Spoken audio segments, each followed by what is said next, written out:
Dieu, notre roi, nous te bénissons pour ce moment. Merci parce que tu nous donnes la grâce d'être dans ta maison aujourd'hui et de pouvoir recevoir un pain qui vient de toi. Père, nous prions que cette parole entre dans nos cœurs et puisse porter des fruits. Que ta parole ce matin vienne encore toucher nos cœurs, que ta parole ce matin vienne bouleverser le système de nos pensées et vraiment que nous soyons disposés à être corrigés, que nous soyons disposés à être renouvelés, que nous soyons disposés à changer ce qui n'est pas bon, Père éternel, pour te plaire. Alléluia, Père. Permets que cette parole aujourd'hui puisse créer quelque chose de nouveau dans nos vies, que ta parole aujourd'hui puisse créer les fruits que tu veux dans nos vies. C'est dans le nom puissant de Jésus-Christ que nous avons prié. Amen. Alors, nous lisons dans 2 Rois 6, versets 24 à 29. Après cela, Ben-Hadad, roi de Syrie, ayant rassemblé toute son armée, monta et assiégea Samarie. Il y eut une grande famine dans la Samarie. Et il serrait tellement qu'une tête d'âne valait 80 cycles d'argent, et le quart d'un quart de viande de pigeon 5 cycles d'argent. Et quand le roi passait sur la muraille, une femme lui cria: Sauve-moi, ô roi, mon Seigneur. Le roi répondit: Si l'Éternel ne te sauve pas, avec quoi vous sauverai-je? Avec le produit de l'air ou du pressoir? Et le roi lui dit: Qu'as-tu? Elle répondit: Cette femme-là m'a dit: Donne ton fils, nous le mangerons aujourd'hui, et demain nous mangerons mon fils. Nous avons fait cuire mon fils, et nous l'avons mangé. Et le jour suivant, je lui ai dit: Donne ton fils, nous le mangerons, mais elle a caché son fils. Amen. Est-ce que quelqu'un ici avait déjà lu cette histoire dans la Bible? Est-ce qu'on se rend compte de ce qui s'est passé? De la gravité de ce qui s'est passé? Au-delà même du cannibalisme. Je comprends encore que le cannibalisme, genre quelqu'un mange peut-être quelqu'un même qui ne connaît pas, comme les cannibales là. Mais ici là, des femmes se sont arrangées. Amen. Amen. Elles se sont arrangées pour tuer l'enfant de l'une d'elles et pour manger. Qu'est-ce qui les a conduits à ça? Il y avait la famine dans le pays. Ici, il faut comprendre le contexte de cette histoire. C'est une histoire réelle. Le contexte de l'histoire, c'est quoi? C'est que Israël s'était éloigné de Dieu. Israël s'est éloigné de Dieu. Israël ne respectait plus les lois de Dieu. Israël a commencé à servir de faux dieux et Dieu les a abandonnés à leur propre sort. Amen. Dieu les a abandonnés à leur propre sort, que Israël, qui était un pays puissant en armée, parce que ce n'était jamais Israël qui combattait, c'était toujours l'Éternel qui combattait pour Israël. Nous avons vu dans les murs de Jéricho, Dieu a donné des instructions qu'il fallait suivre. Pendant 7 jours, ils ont tourné autour de la ville en adorant, en chantant. Les murailles se sont écoulées. Plein de fois, quand Israël est allé dans les camps pour combattre l'ennemi, il fallait juste qu'ils respectent ce que Dieu leur disait et les ennemis commençaient à se tuer entre eux. Israël ne combattait pas, Dieu combattait toujours. Mais à un moment donné, Israël a commencé à se compromettre. Israël a commencé à servir de faux dieux. Israël ne gérait plus Dieu. Je ne sais pas si on se comprend. Et Dieu les a abandonnés, Dieu les a livrés à leur propre sort. Au point où maintenant, la Samarie a été assiégée. Amen. La Samarie a été assiégée. Et quand la Samarie a été assiégée, la famine qui a eu était grave. Parce que pour pouvoir se procurer, je ne sais pas même, une main comme ça de farine pour faire du pain, c'était vraiment difficile. Au point où les gens ne savaient plus quoi faire. Et cette femme-ci qui crie au roi pourquoi? Parce que la solution qu'elle avait trouvée, avec, je ne sais pas, est-ce que c'était sa voisine, est-ce que c'était. Ce qui est sûr, c'est que c'est quelqu'un qu'elle connaissait. Parce qu'une personne que tu ne connais pas ne peut pas venir te dire: mangeons ton enfant aujourd'hui. Demain, on mange le bien. Tu tues ton enfant pour le manger aujourd'hui, pour que demain, non, ça veut dire qu'elles avaient une certaine relation. Je ne sais pas si on se comprend. Au moins, cette femme a eu confiance en la parole de l'autre femme, que au moins pour remplir mon ventre, on remplit nos ventres aujourd'hui avec mon enfant. Demain, on va remplir nos ventres avec ton enfant. C'était des femmes qui avaient une certaine relation. C'était des femmes qui avaient une certaine intimité. Une inconnue ne peut pas venir te dire: tu as ton enfant, on mange. Ou une inconnue ne peut pas venir te dire: toutes tes économies que tu as, la prends ça, tu me donnes. Tu connais la personne. Je ne sais pas si on se comprend. Mais si on voit que ces deux personnes ont convenu ensemble de manger leur enfant, c'est parce que non seulement il y avait une certaine relation entre elles, elles se connaissaient très bien. Il y avait une relation de confiance. Peut-être celle qui a donné son enfant avait plus confiance en l'autre que l'autre. L'autre était plus sage. Vous voyez un peu, non? Bref. Qu'est-ce que l'étude d'aujourd'hui nous enseigne? Déjà, le titre de l'étude d'aujourd'hui, c'est la misère d'une vie sans Dieu. Amen. La misère d'une vie sans Dieu. Donc, le peuple d'Israël ici traversait une crise sans précédent. La Samarie était assiégée, la famine régnait. Et le roi se trouvait face à une scène vraiment tragique. Deux femmes mères avaient envisagé l'impensable Pourquoi est-ce qu'il y a eu cette situation extrême? Le peuple avait oublié et rejeté Dieu. Le peuple avait rejeté les lois de Dieu. Le peuple avait abandonné la source de sa provision, la source de son bonheur, la source de sa force. Et la source de sa force, c'était qui? Dieu. Parce qu'il les a fait sortir du royaume d'Égypte. C'était l'Éternel, où ils étaient en esclavage. Et pendant des années, Dieu a continué d'être fidèle. Mais jusqu'à ce qu'eux-mêmes, ils ont décidé de ne plus être fidèles. Amen. Ce que nous devons comprendre, c'est que quand le peuple rejette Dieu, la famine spirituelle et la famine morale s'installent. Est-ce qu'on se comprend? Quand on décide de laisser Dieu, quand on décide de rejeter Dieu, la famine morale, la famine spirituelle s'installe. Nous allons commencer à vivre sans aucune morale, sans aucune limite. Vous voyez quand il y a des personnes qui sont méchantes, ces personnes qui ne connaissent pas le Seigneur, qui sont méchantes, qu'est-ce qui leur donne la force de faire ça? Elles n'ont plus de limite, elles n'ont pas de conscience. Elles ont tué leur conscience. Et la Bible dit que quand tu rejettes Dieu, il te livre à toi-même. Il te livre au diable. Fais tout ce que tu veux là-bas. Il ne te gêne plus. Que le bien t'arrive, que le mal t'arrive. Il détourne sa face de toi. Je ne sais pas si on se comprend. Et maintenant, à quel point est-ce que cette misère-là amène l'homme à agir? Deux femmes ont convenu de tuer leur enfant.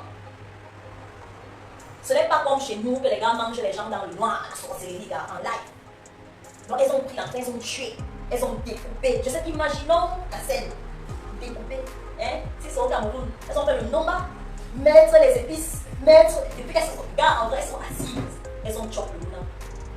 L'enfant. Toi, une maman, l'enfant que tu as accouché, que tu as porté dans son sein, tu décides. Donc non seulement tu le nommes, tu le coques, one by one. Non, c'est-à-dire, faisons très attention. Parce qu'une vie sans Dieu nous amène à faire parfois l'impensable. L'impensable, ça nous amène à vivre une vie où après, quand on arrive à une certaine limite, on ne peut plus faire marche arrière. Est-ce que cet enfant qui a été mangé va encore venir à la vie? Le temps qu'elle vient crier au roi pour se plaindre, elle vient se plaindre parce que l'autre a caché son enfant. Est-ce qu'on se rend compte? L'autre était sage. L'autre a chopé l'enfant de l'autre la veille. Quand il était le tour de donner son enfant, elle n'a pas fait. Elle a caché son enfant. Et la femme dont elle a mangé l'enfant est venue se plaindre chez le roi. Pourquoi? Parce qu'il fallait absolument que l'autre enfant la dalle aussi. L'autre enfant aussi devait aussi mourir. Cet autre enfant devait aussi être mangé. Est-ce qu'on se rend compte à quel point la liquidité, à quel point le manque d'amour, à quel point le manque de puissance de Dieu peut amener l'homme, l'être humain, à faire des choses qui n'ont vraiment pas de limite. Des choses que la morale humaine ne conçoit pas. La conscience humaine ne conçoit pas. Elles ont décidé de mettre l'enfant dans la vie. Avant de mettre l'enfant dans la vie, amen. Faisons très attention. Une vie sans Dieu peut nous amener à commettre l'impensable. Ce texte veut attirer notre attention dessus. La famine spirituelle s'installe lorsque nous avons un peuple qui ne cherche pas Dieu. La famine spirituelle, pourquoi? Parce que vous savez, l'homme est un éternel insatisfait. L'homme a toujours faim de quelque chose. Et vous allez voir, le plaisir que les choses vous procurent, c'est quelques secondes. Une personne qui rêve absolument d'avoir par exemple une voiture, n'est-ce pas? Le jour où il a la voiture, le bonheur là, c'est juste quelques secondes, si vous avez remarqué.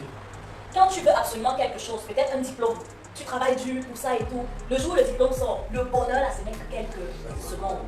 Il faut encore et encore d'autres choses. Donc après le petit désir que tu as réalisé, il y a encore autre chose qui va s'ajouter. Je ne sais pas si on se comprend. Mais maintenant, lorsqu'on a une vie sans Dieu, cette famille-là s'empire encore mais dans toutes les choses de la vie.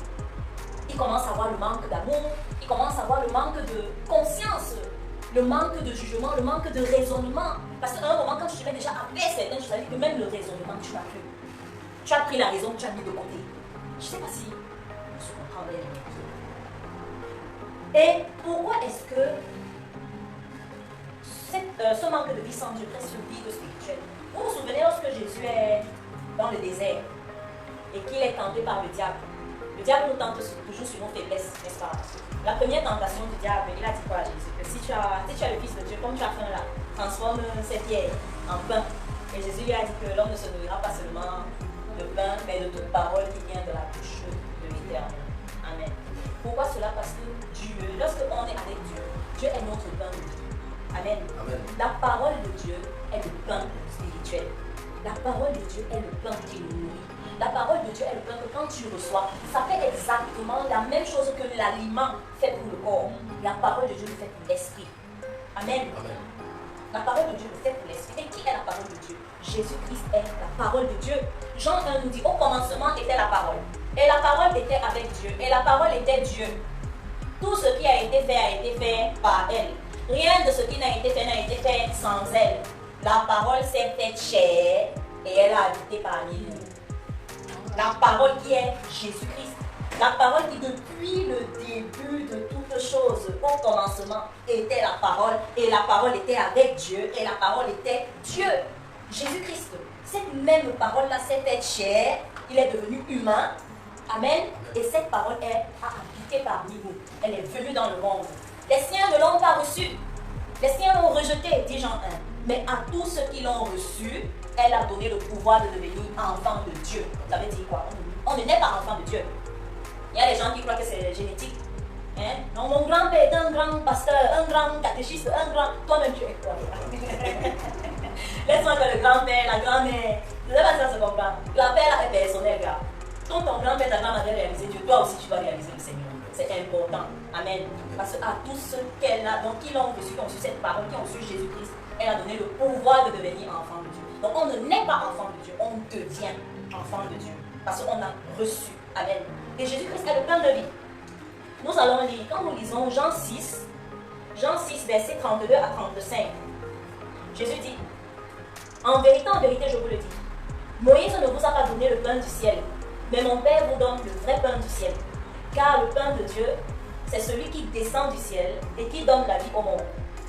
Alors les disciples lui disent, Seigneur, donne-nous toujours ce pain. Et Jésus leur dit, je suis le pain de vie. Celui qui vient à moi n'aura jamais faim. Celui qui croit en moi n'aura jamais soif. Amen. Je suis le pain de vie. Celui qui vient à moi n'aura jamais faim. Celui qui croit en moi n'aura jamais soif. La parole de Dieu est le pain de vie. Et cette parole de Dieu est Jésus-Christ. Jésus-Christ est le logos, la parole qui s'est faite chair. Amen. Et cette parole-là est le pain de vie. C'est ça qui nous donne la vie, c'est ça qui nous vivifie. C'est ça que lorsqu'on est mal, quand on ne va pas bien, elle nous encourage, elle nous remonte, elle nous booste, elle nous édifie, elle nous encourage.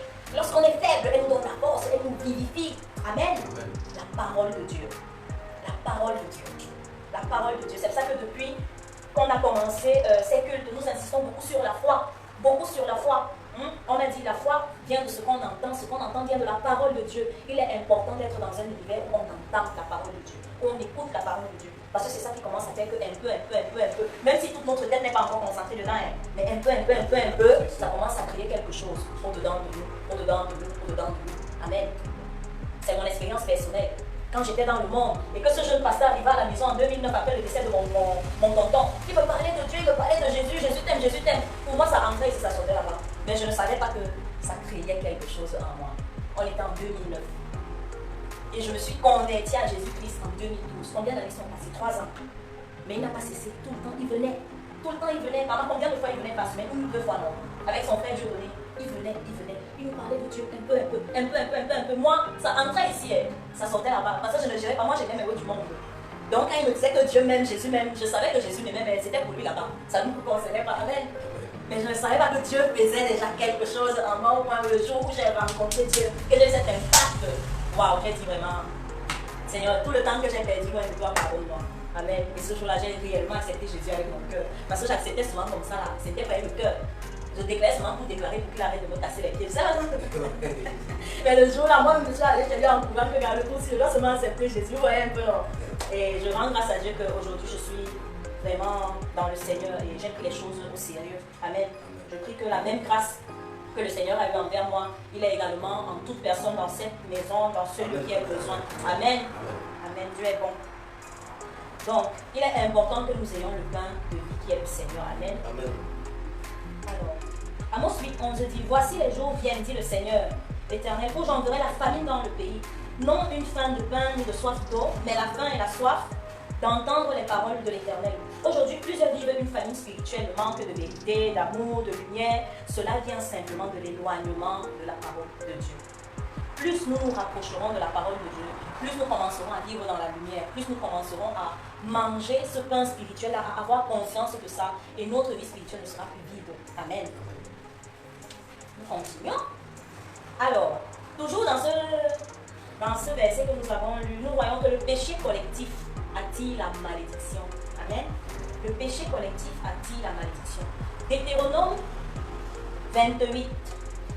Deutéronome 28, c'est dans l'Ancien Testament. Deutéronome 28, verset 52 à 53. Parce que ça, c'est fantastique. Des années après, ça s'est réalisé. Elle t'assiégera dans toutes tes portes. Ça, c'est quand tu n'obéis pas à la parole de Dieu. Parce que dans Deutéronome 28, il y a les bénédictions et les malédictions. La première partie, je pense jusqu'au verset 14, c'est les bénédictions. Donc, à partir du verset 15, ce sont les malédictions. Amen. Donc, quand tu n'auras pas écouté la parole de Dieu, quand tu n'appliqueras pas les commandements, voici les choses qui t'arriveront. Maintenant, je veux qu'on s'arrête sur le verset 52 et 53. Verset 52 et 53 dit: elle t'assiégera dans toutes tes portes jusqu'à ce que tes murailles tombent. Ces hautes et fortes murailles sur lesquelles tu as placé ta confiance dans toute l'étendue de ton pays, elle t'assiégera dans toutes les portes, dans tout le pays que l'Éternel te donne. Au milieu de l'angoisse et de la détresse où te réduira ton ennemi, tu mangeras le fruit de tes entrailles, la chair de tes fils, de tes filles que l'Éternel ton Dieu t'aura donné. Cette malédiction-ci est ce qui s'accomplit après dans ce que nous venons de lire dans le roi. Samarie était assiégée. Samarie ne respectait plus les règles de Dieu. Samarie n'avait plus rien à faire avec Dieu. Et cette malédiction-ci du verset 52 à 53 de Deutéronome 28 s'est attachée à la Samarie. Est-ce qu'on se rend compte? La Samarie est assiégée. 52 dit quoi? Que les nations extérieures t'assiégeront. Elle t'assiégera. T'assiéger, c'est te dominer. Les autres domineront sur toi. Tu ne seras plus une personne avec... Non. Les autres domineront sur toi. Amen. Pourquoi? Parce que tu n'auras pas respecté les prescriptions de Dieu. Et pire encore, au milieu de l'angoisse et de la détresse, ça c'est très fort. Où te réduira ton ennemi. Parce que qui avait réduit Samarie dans cette situation? C'était l'ennemi qui les avait assiégés. Au point où même pour manger, c'était un problème. Au milieu de l'angoisse et de la détresse, où te réduira ton ennemi, tu mangeras le fruit de tes entrailles, la chair de tes fils et de tes filles, que l'Éternel t'aura donné. Ces femmes se sont retrouvées dans cette situation. Elles ont commencé à manger leurs enfants. Pourquoi? À cause de l'éloignement de Dieu. Amen. Le Seigneur veut attirer notre attention. Le Seigneur veut attirer notre attention. Amen. Maintenant, quand la femme s'écrie, elle demande au roi de la sauver. Le roi lui dit que si l'Éternel ne te sauve pas, moi je vais te sauver avec quoi? C'est avec le pressoir, avec les... Je fais comment pour te sauver? Quand en vrai, parce que le roi lui-même était dépassé par ce qui se passait dans le pays. Pour vous dire qu'il y a des niveaux où il y a une qualité de salut que l'homme ne peut pas donner. Ce n'est que Dieu qui peut sauver. Ce n'est que Dieu qui sauve. Au milieu de l'angoisse, ce n'est que Dieu qui sauve. Au milieu de la détresse, ce n'est que Dieu qui sauve. Au milieu de la misère, ce n'est que Dieu qui sauve. Aucun homme ne peut te sauver si ce n'est l'Éternel. Si l'Éternel ne bâtit la maison, ceux qui la bâtissent travaillent en vain. Amen.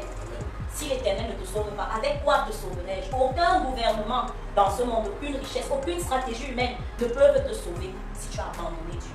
Amen. Donc, ici, là, qu'est-ce qu'on nous dit? On veut nous faire comprendre dans ce passage biblique que l'obéissance à Dieu est la source de bénédiction. Samarie a été assiégée, Samarie n'était plus bénie parce qu'elle n'obéissait plus à Dieu. Amen. Plus tard, nous aurons l'occasion de lire tous ensemble Deutéronome 28, les parties des bénédictions.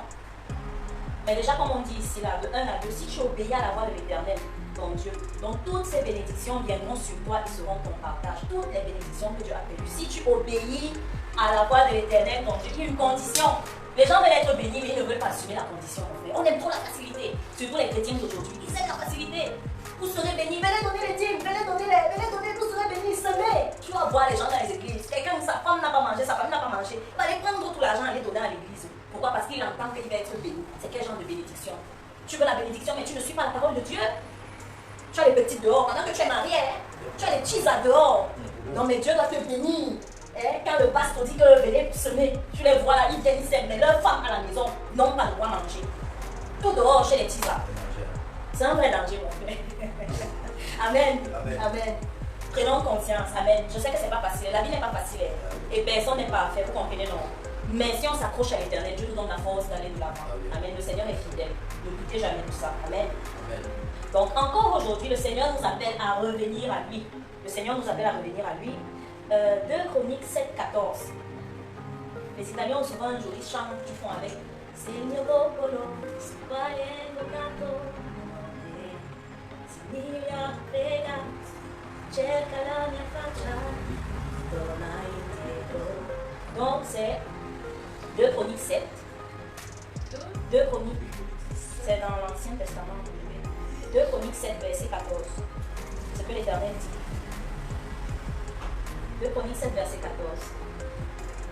Si mon peuple sur lequel est invoqué mon nom s'humilie, prie et cherche ma face, s'il se détourne de ses mauvaises voies, je l'exaucerai des cieux, je lui pardonnerai son péché et je guérirai son pays. Amen. Le Seigneur est tellement aimant, le Seigneur est tellement disponible. Amen. Verset 14, 2 Chroniques 6, verset 14. Dieu sait que ce n'est pas facile pour nous, mais Dieu nous promet que si on retourne, on se détourne de nos mauvaises voies, amen, il nous exaucera du ciel, il pardonnera nos péchés et il nous guérira. Donc les choses qui ne fonctionnent pas dans le pays vont recommencer à fonctionner. Ici, là, rappelons-nous que c'était aussi un péché communautaire, c'était un péché de groupe. Toute la Samarie s'était éloignée de Dieu. Amen. Tout le peuple s'était éloigné de Dieu. C'était un péché en groupe. Amen.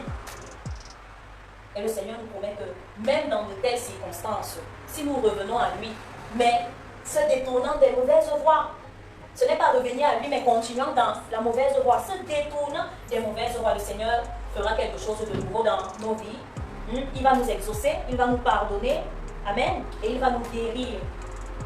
Donc ça c'est très important. Alors, nous avons presque terminé.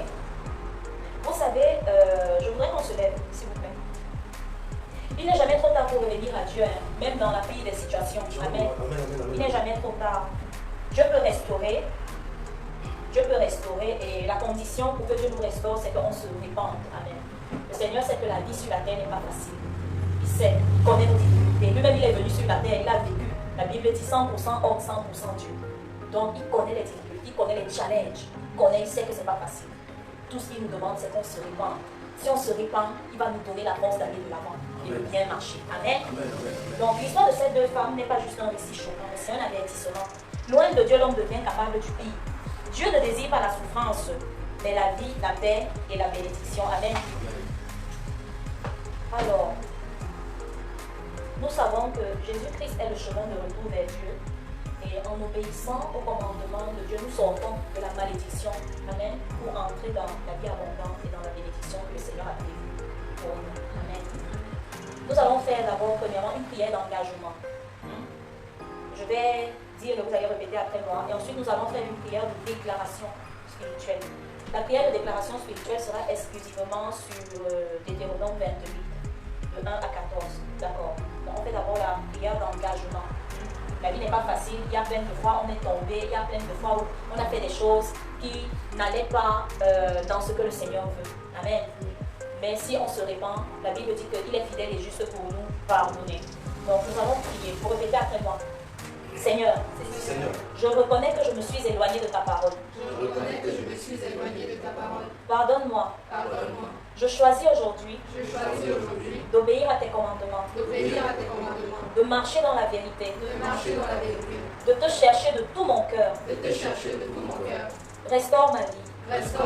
Restaure ma maison. Restaure ma famille. Restaure mon pays. Dans le nom de Jésus-Christ. Amen. Prière de déclaration spirituelle. Nous répétons tous. Si j'obéis à la voix de l'Éternel mon Dieu. En observant et en mettant en pratique tous ses commandements. L'Éternel mon Dieu me donnera la supériorité sur toutes les nations de la terre. Voici toutes les bénédictions qui se répandront sur moi, qui seront mon partage lorsque j'obéirai à la voix de l'Éternel. Je serai béni dans la ville. Je serai béni dans les champs. Je serai le fruit de mes entrailles, le fruit de mon sol, le fruit de mes troupeaux, les portées de mon gros et les portées de mon menu bétail. Toutes ces choses seront bénies. Ma corbeille, ma hutte seront bénies. Je serai béni à mon arrivée. Je serai béni à mon arrivée. Je serai béni à mon départ. Je serai béni à mon départ. L'Éternel me donnera la victoire sur tous mes ennemis. L'Éternel me donnera la victoire sur tous mes ennemis. Ils sortiront contre moi par un seul chemin. Ils sortiront contre moi par un seul chemin. Et ils s'enfuiront devant moi par 7 chemins. Et ils s'enfuiront devant moi par 7 chemins. L'Éternel ordonnera à la bénédiction d'être avec moi. L'Éternel ordonnera à la bénédiction d'être avec moi. Dans toutes mes entreprises. Dans toutes mes entreprises. Il me bénira dans le pays que l'Éternel mon Dieu me donne. Il me bénira dans le pays que l'Éternel mon Dieu me donne. Je serai pour l'Éternel un peuple saint. Je serai pour l'Éternel un peuple saint. Comme il me l'a juré. Comme il me l'a juré. Lorsque j'observerai les commandements de l'Éternel. Lorsque j'observerai les commandements de l'Éternel. Et je marcherai dans ses voies. Et je marcherai dans ses voies. Tous les peuples verront que je suis appelé du nom de l'Éternel. Du nom de l'Éternel. Tous les peuples me craindront. Tous les peuples me craindront. L'Éternel me comblera de bien. L'Éternel me comblera de bien. En multipliant le fruit de mes entrailles. En multipliant les fruits de mes Le entrailles. fruit de mes troupeaux. Les fruits de mes troupeaux. Le fruit de mon sol. Les fruits de mon sol. Dans le pays que l'Éternel a juré à mes pères de me donner. Dans le pays que l'Éternel a juré à mes pères de me donner. L'Éternel m'ouvrira son bon trésor. L'Éternel m'ouvrira son bon trésor. Le ciel. Le ciel. Pour envoyer à mon pays Pour envoyer à mon pays la pluie en son temps. la pluie en son temps. Et pour bénir tout le travail de mes mains. Et pour bénir tout le travail de mes mains. Je prêterai à beaucoup de nations. Je prêterai à beaucoup de nations. Mais je n'emprunterai jamais. Mais je n'emprunterai jamais. L'Éternel fera de moi L'Éternel fera de moi la tête et non la queue. la tête et non la queue. Je serai toujours en haut. Je serai toujours en haut. Je ne serai jamais en bas. Je ne serai jamais en bas. Lorsque j'obéirai au commandement de l'Éternel. Lorsque j'obéirai au commandement de l'Éternel. Amen. Amen. Amen. Je ne me détournerai Je ne me détournerai ni à droite, ni à droite, ni à gauche, ni à gauche de tous les commandements de tous les commandements que l'Éternel me donne que aujourd'hui. l'Éternel me donne aujourd'hui. Amen. Amen. Est-ce que vous avez pris conscience de toutes les bénédictions qui sont citées dans ce chapitre 28? Nous avons lu des versets 1 à 14. Il y a tellement de bénédictions qui sont préparées pour nous. Amen. Il y a tellement de bénédictions qui sont préparées pour nous. Amen. Donc, le message d'aujourd'hui est un message d'encouragement. Encouragement à notre foi. Rien n'est facile. La vie sur la terre n'est pas facile. Le Seigneur le sait. Mais il veut être notre aide. Amen. Dans ce parcours. Nous allons prier pour clôturer cette session dans la Dieu. Nous faisons la prière de Dieu.